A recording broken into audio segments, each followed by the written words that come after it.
Assalamualaikum warahmatullahi wabarakatuh. Halo semuanya, kami dari kelompok 4. Kami akan membahas mengenai kinetika enzim. Sebelumnya, perkenalkan nama saya Priscilla Aurelia dan rekan-rekan saya yaitu Naila, Abdias, Natasha, Gustam, Dava, dan Nuril. Apa sih kinetika enzim itu? Kinetika enzim adalah ilmu yang mempelajari laju reaksi enzimatis dan faktor-faktor yang mempengaruhi aktivitas enzim. Dalam biokimia perairan, enzim berperan penting dalam menguraikan bahan organik terlarut maupun partikulat menjadi senyawa sederhana yang dapat dimanfaatkan oleh organisme akuatik. Secara sederhananya, enzim itu mempercepat reaksi biokimia dan kinetika enzim sendiri adalah laju reaksi. Peran kinetika enzim di perairan, yang pertama mengatur siklus biogeokimia. Yang pertama enzim mikroba seperti amilase, protease, lipase, fosfatase, nitrogenase bekerja menguraikan bahan organik untuk menghasilkan nutrien sederhana. Yang kedua, kinetika enzim KM dan Vimex memberi gambaran. Yang ketiga, oligotrofik, nutrien rendah untuk enzim dengan KM rendah. Yang keempat, ada eutrofik untuk nutrien tinggi, enzim dengan KM tinggi tapi Vimex tinggi. Lalu selanjutnya adalah bisa sebagai bioindikator kualitas air, yang dimana aktivitas enzim mikroba bisa menunjukkan tingkat pencemaran. Nah, salah satunya contohnya adalah dehidrogenase yang bisa menilai respirasi dari mikroba, yaitu tingkat pencemaran organiknya. Lalu ada fosfatase, itu sebagai indikator ketersediaan fosfor. Lalu ada enzim yang terhambat logam berat, itu tuh tanda-tanda adanya toksikan. Lalu yang ketiga adalah mendukung budidaya perikanan. Nah, enzim pencahar ikan itu seperti amilase, lipase, dan protease itu bisa menentukan kemampuan pencernaan pakan. Lalu ada analisis kinetika enzim yaitu KM Vimex. Itu bisa membantu memilih pakan sesuai jenis ikan yang seperti herbivora, carnivora, dan omnivora. Lalu ada enzim hati yaitu AST, ALT, dan LDH. Nah, ketiga enzim itu tuh sebagai enzim intraseluler yang dimiliki oleh ikan di dalam hati dan organ-organ lainnya yang pada ikan. Itu biasanya itu digunakan sebagai biomarker kesehatan budidaya. Nah, yang keempat adalah pengolahan hasil perikanan. Kinetika enzim protease dan lipase itu dipelajari untuk mengoptimalkan pembuatan protein hidrolisates atau sebagai sumber peptida bioaktif dan fermentasi produk laut seperti kecap, ikan, dan terasi. Nah, lalu ada pemurnian minyak ikan.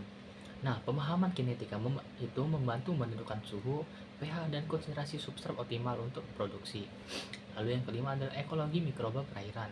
Nah, kinetika enzim menunjukkan adaptasi mikroba terhadap lingkungannya. Nah, sebagian contohnya adalah mikroba laut yang menghasilkan enzim halofilik, yaitu tahan garam tinggi.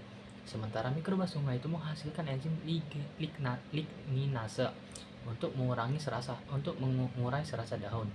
Nah, dari ini tuh bisa menjelaskan keragaman fungsi ekosistem yang berada di perairan.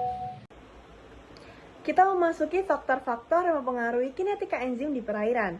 Kurang lebih ada 7 faktor yang mempengaruhi, salah satunya yaitu suhu. Suhu mempengaruhi kecepatan reaksi enzimatis. Lalu pada kisaran suhu optimal, laju reaksi meningkat karena energi kinetik melalui molekul substrat bertambah. Lalu jika suhu terlalu tinggi, enzim bisa terdenutrasi dan kehilangan aktivitasnya.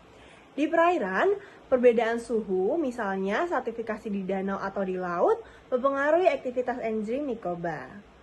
Faktor yang mempengaruhi kinetika enzim di perairan selanjutnya adalah pH atau derajat keasaman. Enzim memiliki pH optimum untuk bekerja secara maksimal. Perubahan pH mempengaruhi muatan sisi aktif enzim dan struktur protein. Perairan yang terlalu asam atau pH-nya rendah dan terlalu basa atau pH-nya tinggi dapat menurunkan aktivitas enzim. Selanjutnya ada konsentrasi enzim. Semakin banyak enzim yang tersedia, semakin tinggi pula laju reaksi selama substrat mencukupi. Mikroba perairan seperti bakteri, alga, dan jamur sering mensekresikan enzim ekstraseluler untuk mendegradasikan bahan organik di sekitarnya. Selanjutnya ada kondisi fisik dan kimia perairan. Ketersediaan oksigen terlarut atau DO, salinitas, tekanan khususnya di laut dalam, serta kandungan nutrien juga mempengaruhi stabilitas dan aktivitas enzim. Selanjutnya, peran enzim di ekosistem perairan. Enzim dalam perairan dihasilkan oleh mikroorganisme seperti bakteri, alga, maupun jamur akuatik. Enzim ini berfungsi untuk mendegradasi senyawa kompleks seperti protein, lipid, dan polisakarida menjadi molekul yang lebih sederhana. Misalnya, amilase memecah pati, lipase menguraikan lemak, dan protease mencerna protein. Aktivitas enzim ini berkontribusi pada siklus biogeokimia, karbon, nitrogen, dan fosfor di perairan, sehingga menjaga keseimbangan ekosistem dan ketersediaan nutrien bagi fitoplankton maupun organisme lain. Di sini saya akan menjelaskan cara pengukuran. Yang pertama, ambil sampel air atau sedimen perairan. Jika perlu, saring untuk memisahkan partikel yang besar. Selanjutnya yaitu siapkan substrat buatan, misalnya PNPP untuk fosfatase. Yang ketiga, campurkan sampel dan substrat dalam tabung atau microplate. Gunakan beberapa variasi konsentrasi substrat, dari rendah ke tinggi contohnya. Yang keempat, inkubasi pada suhu dan pH yang sesuai, misalnya pada suhu 30 derajat Celcius dan pada pH 7-8. Yang selanjutnya yaitu ukur produk menggunakan spektrofotometer dan fluorometer. Yang keenam, catat kenaikan absorbansi atau fluoresensi per menit dalam kurung laju awal reaksi. Yang ketujuh yaitu buat grafik Michaelis-Menten atau laju versus konsentrasi substrat. Yang kedelapan, tentukan KM dan Vmax dengan cara fitting data menggunakan Excel atau software yang lain. Selanjutnya saya akan menjelaskan tentang kurva Michaelis-Menten. Yang pertama yaitu Vmax. Vmax merupakan laju reaksi maksimum ketika semua enzim jenuh oleh substrat.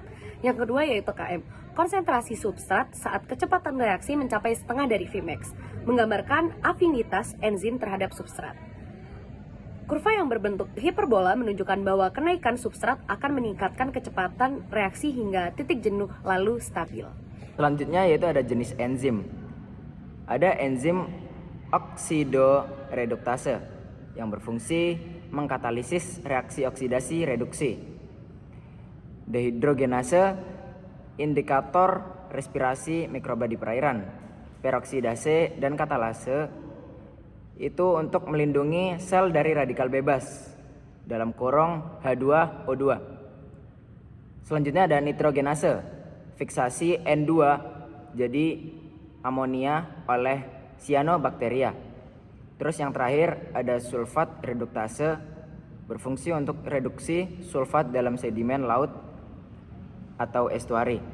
Terus selanjutnya ada enzim transferase yang berfungsi untuk memindahkan gugus kimia antar molekul.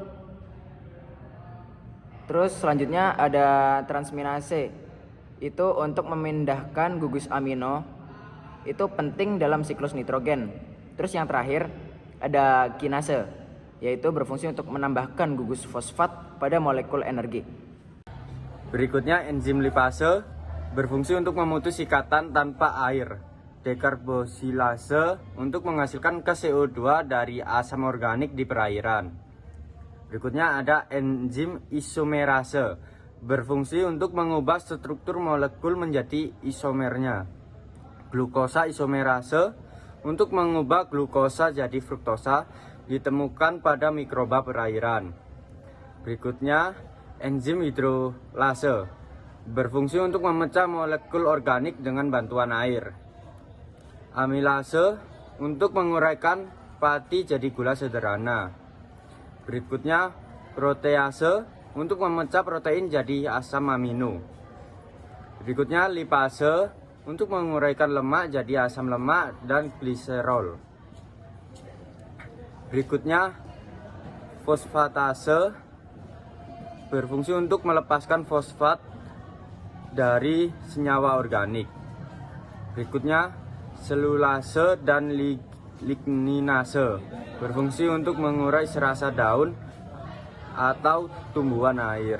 Oke teman-teman, saya akan menjelaskan perbedaan reaksi terang dan reaksi gelap. Yang pertama ada reaksi terang, yaitu bahan yang digunakan adalah 6H2O. Air dipecah melalui proses fotolisis yang bertepatan berlangsung di gerhana. Sumber energinya ada foton, energi atau energi cahaya matahari.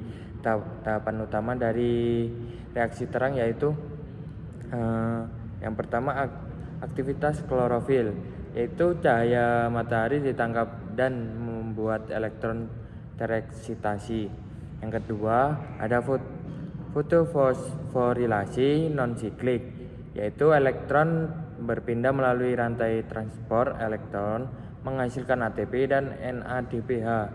Yang ketiga ada fotofosforilasi siklik, yaitu jalur alternatif yang hanya menghasilkan ATP.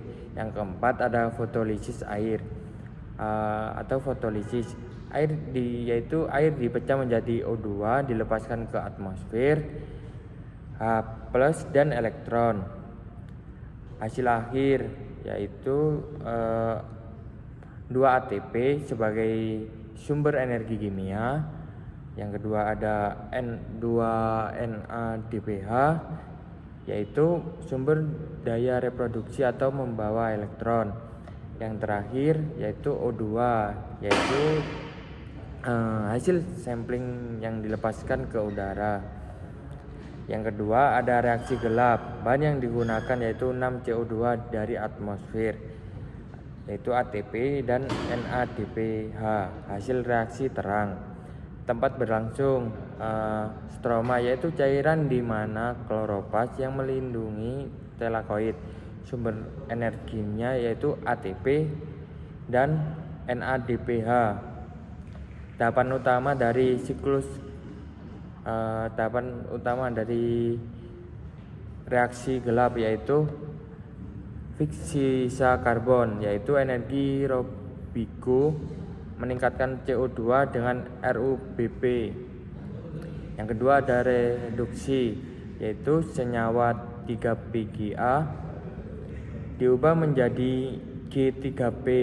Yang ketiga ada sintesis, sebagai G3 disusun menjadi glukosa. Yang keempat ada regenerasi, yaitu G3 yang lain digunakan untuk meregenerasikan ROBP agar siklus bisa berulang. Hasil akhir dari reaksi gelap yaitu glukosa C6H12O6 sebagai cadangan energi kimia yang dapat dipakai tumbuhan untuk respirasi atau disimpan sebagai pati. Selanjutnya adalah proses aerob. Apa sih hubungan antara kinetika enzim dan proses aerob?